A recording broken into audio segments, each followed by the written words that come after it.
Today I'm driving the furthest I've ever driven, which is something that I said a few weeks ago when I went to get Silent Hill Shattered Memories, and it's for the exact same reason. I am once again going to pick up a PlayStation 2 horror Holy Grail. I've click and collected it at a CEX over in Sheffield, so it's quite a ways away. I just really need to hope that it's in good condition, because this is going to be 80 or so miles each direction, I think. So I need to go and get some fuel before we even head out. It's going to be an interesting one. It is Saturday. I'm up nice and early at like 10 because, well, several hours of driving. And I just, it's certainly an interesting one. I didn't anticipate I'd get this game, like, ever. But opportunity arose, especially given that the other day I managed to just randomly get myself a £150 voucher. So that will reduce the price of it. And then it's my birthday in like 2 days. By the time you see this video, it'll have been my birthday like a while ago. I don't know, at this point I've made quite a few videos, and uploading every 3 days means that they're getting staggered. But treat myself to something. Yeah, very expensive week, or couple of weeks I suppose. But it's good, it's very good. I'm going to have to change the display. Yeah. Why, look at this little majestic creature.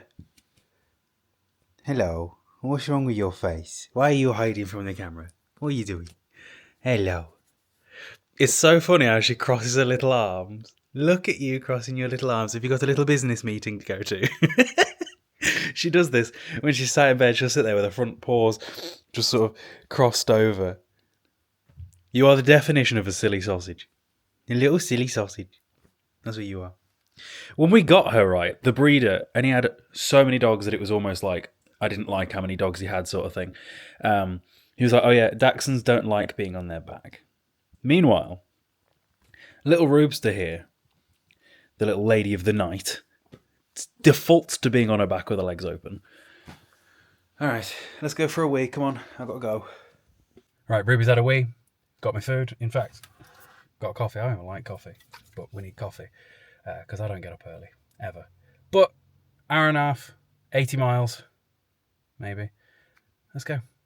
It is not quite the weather that we had going to Derby, but it's still t-shirt weather. Anything above like 10 is t-shirt weather, and I'll die on that hill.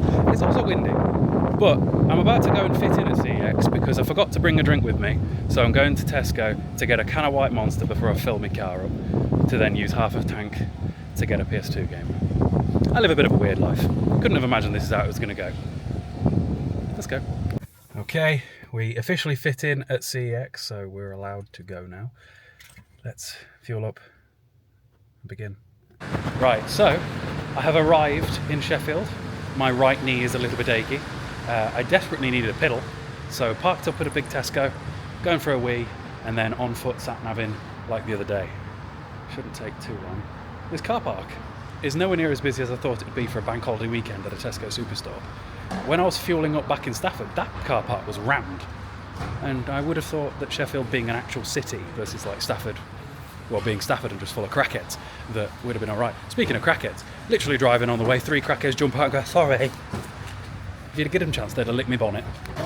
Alternate reality Tesco's. It's always weird going to Tesco's that are not my Tesco. I always feel like Tesco's with escalators are really posh. We're a posh Tesco with an escalator, that's how you know. It's probably not, but... Would somebody like to tell me why there is a Barber's in this Tesco? You can get your shopping and get your hair cut. What a day. Trying to find where we're going. Actually, no, that... What? Why are there 2 entrances to get in? Well... We definitely should have exited. Yeah. Okay, sat-nav says a 20-minute walk, which has got to be at least 10,000 steps, so I'm going to lose weight today. I'm definitely going to lose weight today, because yesterday we went to the Golden Orange Buffet. I didn't film it, probably should have filmed it. But on Monday is my birthday, going to Hickory's again. We'll film that to some extent. Although I'll definitely have to be very careful with the music in there, because the music's very loud. The last time I did a Hickory's video, it tried to get me demonetised, so need to fix that this time. Very windy. Onward. Right, we're approaching a high street, which would suggest to me that we're near a CEX. Sat-nav still says 15 minutes though, so I'm a little bit unconvinced. How big is this town centre? You couldn't walk up Stafford for 15 minutes and still, well, be anywhere near the town centre. Made it. Big walk. Lots of walking. We made it. Chrome pearl controller. Or is it just sun bleach from being out here? Who knows, but I don't think it bodes well. But we're here. Interesting. Okay, here we go. Welcome to Sheffield CEX, which was a really deep shop. It's always very interesting to see the layouts of all these different CEXs when I visit them. For example, this one had so many more PS4 games than any of the other ones I've been to, and they were all along this back wall. Although you'll notice that this walk around is very choppy. And it was because Sheffield CEX this weekend, being a bank holiday weekend, was crazy busy. And I always do my best to never film strangers. And that meant that I couldn't necessarily walk around in the exact order that I otherwise would have wanted. But I'm right now scanning the PS2 stuff because there was a specific PlayStation 2 game that I was trying to find from here. And bingo, Ratchet & Clank Size Matters. 25 quid. With that, I think the only one that I'm missing physically now is Secret Agent Clank. Although, check that out. 2 Back to the Futures for 30 quid. And I did see a 60 quid Back to the Future PS4 game listed as well, which I don't know which one to get. I should probably get the PS3 version just because it's half the price. It's going to be the same bloody game. But what was I saying? Yeah, Secret Agent Clank is like £100. I think it's one of the PlayStation 2 rarities, and it has appeared before in Stafford CEX, and I didn't get it because it was back before. Well, back before I spent silly money on games. These days, I seem to spend silly money every few weeks, but well, at the minute it's like every week. But that is definitely on the list. Also, check this out. Lots of Dragon Ball games, but then both Dead Rising on Xbox 360 regular and the Classics version. Those Classics versions are almost one of the only alternate case arts that I actually like, to the point where the King Kong game for the 360 I've got both of. I've got the original art for it, and I've got the Classics art for it. That was annoying, the Borderlands Game of the Edition on PS3 being a reprinted cover, because it was one that I actually needed.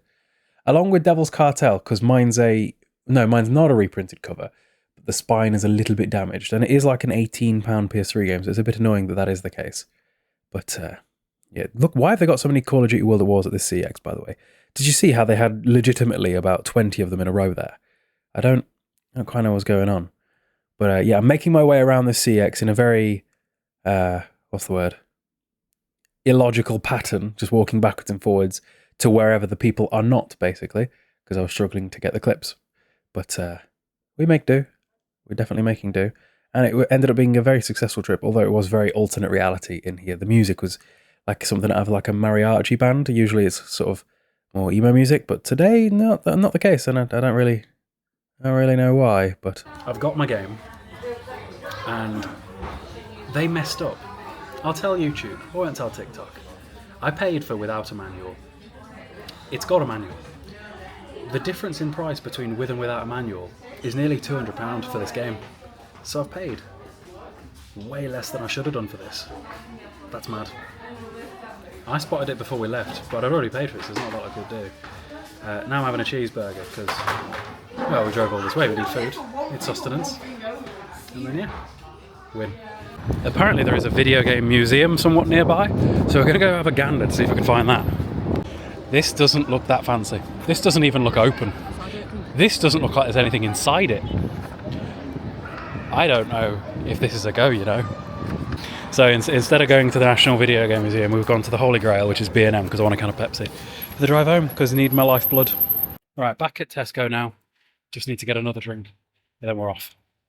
I don't know if you guys can see all the way over there, but there's a rabbit just ran under the car park in Tesco in Sheffield. But we're in a town centre, so it's not exactly rural, and it doesn't seem that afraid of what's going on. Like, a car just drove past it and it didn't bolt. I reckon somebody's lost a pet, because where else has it come from? Anyway, mission success, got the game and another decently rare game for the PS2 that I needed, and definitely made money because they cocked up big time by a lot.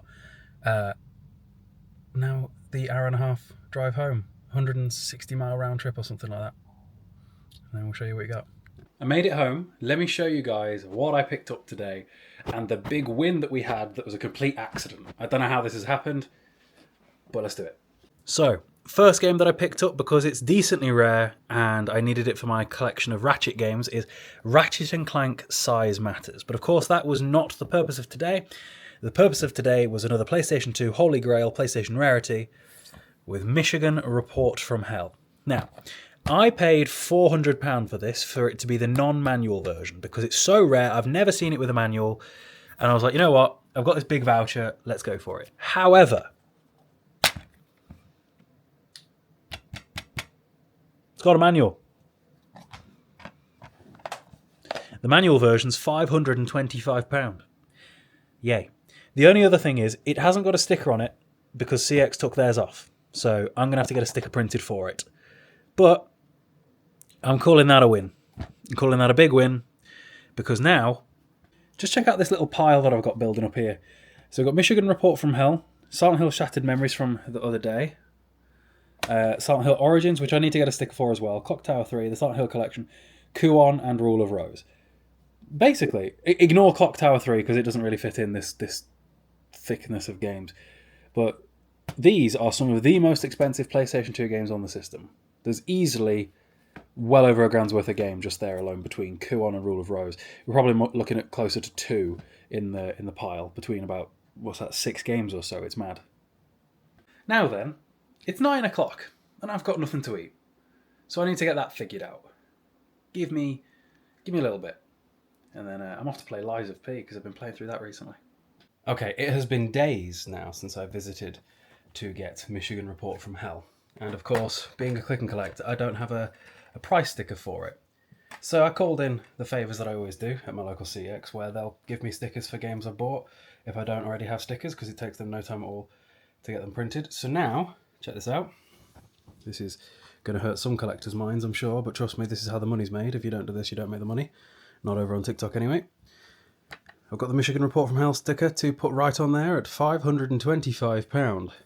Because technically, mine has a manual when it wasn't meant to have a manual. I didn't pay for a manual, but it's come with a manual. So I'm considering that a win. It's definitely been very interesting recording these videos where I'm like out and about, going on adventures to find games, like driving further out. If I wasn't the driver, it'd be easier to film more of it because I could film like aspects of the drive. But I can't, so I don't. If I am the driver, also there's no filming while I'm in the car. But I'm trying my best to like pull my camera out a little bit more, like in public, not just in the house and then in CEX, because then it's a bit samey. And I do like talking to the camera while I'm just sort of voicing my own thoughts. I talk to myself anyway. I think most content creators, if they're truthful about it, are the sorts of people that have always talked to themselves. Like if they're on their own and they're just out and about, they'll like mutter to themselves about things, and I do that a lot. So I just kind of do that on camera now. Yeah. But yeah, stay tuned for whatever the next thing is. I hope you guys enjoyed this adventure, and that is now... I think Michigan Report from Hell is the current second most expensive PlayStation 2 game that you can buy from CEX. Yes, there is Gun Club that is more expensive than Kuon, but you can't buy it, so it doesn't count.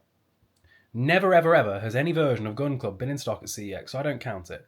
Kuon, Michigan Report from Hell, Rule of Rose, Silent Hill Shattered Memories, these are all games that you can buy some version of. You cannot buy a version of Gun Club, it's just too exclusive. One day I'll probably own one because I'm me and I can't stop myself, but if there's ever one in stock anyway. But for now, in terms of the most expensive PlayStation 2 games that you can actually buy from CEX, I think we've got the top 5, which is pretty cool. I'll have to do a video maybe exclusively about that.